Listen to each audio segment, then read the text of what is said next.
आंख बंद डिब्बा गायब, ये कहावत तो आपने सुनी होगी। कुछ ऐसा ही देखने को मिला फरीदा परवीन के केस में। हम आपको बता दें, फरीदा परवीन और बीएम एकता कंस्ट्रक्शन कंपनी लिमिटेड, जिसका वीडियो हम आपको पिछले कई दिनों से दिखा रहे हैं, जहां पे बीएम एकता कंस्ट्रक्शन लिमिटेड ने ये आरोप लगाया है कि फरीदा परवीन 138 नंबर वार्ड की काउंसलर, जिन्होंने उनसे 1 करोड़ रुपए मांगे थे और कुछ ज़मीन का हिस्सा भी मांगा था, मगर इन्होंने देने से जैसे ही इनकार किया तो उनके ज़मीन को खोड़ के तालाब बना दिया गया, जैसा कि हम आपको तस्वीर में दिखा पा रहे हैं।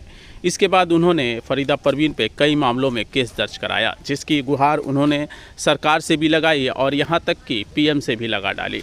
जैसा कि हम आपको तस्वीर में दिखा पा रहे हैं, इन दिनों फरीदा परवीन कोर्ट के चक्कर काटते नजर आ रही हैं, मगर वो कोर्ट के चक्कर तो काट रही हैं, मगर कर्मियों को देखते ही इधर से उधर गायब हो जा रही हैं। किसी को पता ही नहीं चल पा रहा है कि वो कब कोर्ट पहुंच रही हैं और कब बेल ले रही हैं। ऐसे तो उन पे कई मामले दर्ज है, उन्होंने 3 मामलों में 3 बार बेल लिया है। हम आपको बता दें, केस नंबर 427, 389 और 506, 34 आईपीसी धारा के तहत फरीदा परवीन ने गुज़िश्ता कल अलीपुर कोर्ट से अपनी बेल कराई है। जब एक काउंसलर को इस तरह के हालात से गुजरना पड़े तो देश कहाँ जाएगा। जैसा कि हम आपको तस्वीर में दिखा पा रहे हैं, फरीदा परवीन कोर्ट तो पहुंच रही हैं, मगर वो सहाफ़ियों से यानी कि संवाददाताओं से बात नहीं करना चाहती और न ही उनके सामने आना चाह रही हैं। आखिर इसके पीछे की वजह क्या है, इसको जानने की पूरी कोशिश की जा रही है। जैसा कि तस्वीर में दिखा दे, उन्होंने बीएम एकता कंस्ट्रक्शन कंपनी की ज़मीन को खोड़ के पूरी तरह से तालाब में बदल दिया, जिसकी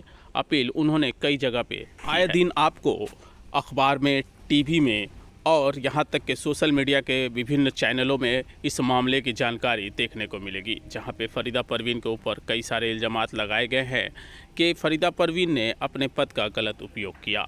138 नंबर वार्ड केएमसी की काउंसलर फरीदा परवीन ने अपने पद पर रहते हुए एक बिल्डर बीएम एकता कंस्ट्रक्शन कंपनी लिमिटेड 1 करोड़ रुपए की मांग की, जिसके ऊपर इन्हें एक्सटेंशन के मामले में मामला दर्ज कराया गया। साथ ही एक ज़मीन की चुराने के मामले में, इस मामले में भी मामला दायर किया गया, जैसे कि धारा 506 और 427 जो है एक्सटेंशन और ज़मीन की चोरी का मामला है। इन दोनों मामलों में उनके ऊपर केस दर्ज किया गया। इस मामले में इन्होंने कई दिनों बाद अलीपुर कोर्ट जाकर अपनी जमानत यानी कि बेल ली है। ये बेल पे है, यानी कि इनके ऊपर केस चल रहा है। आखिर जब ये दोषी नहीं तो इन्हें बेल क्यों लेना पड़ रहा है, और अगर ये दोषी नहीं है तो फिर मीडिया कर्मियों के सामने क्यों नहीं आ रही हैं और क्यों उनसे बात करना नहीं चाहती, क्यों ये छुप के कोर्ट जाती हैं और क्यों आंख बंद डिब्बा गायब जैसी हरकत देखने को मिलती है। यानी कि किसी को कुछ पता ही नहीं चलता कि कब फरीदा परवीन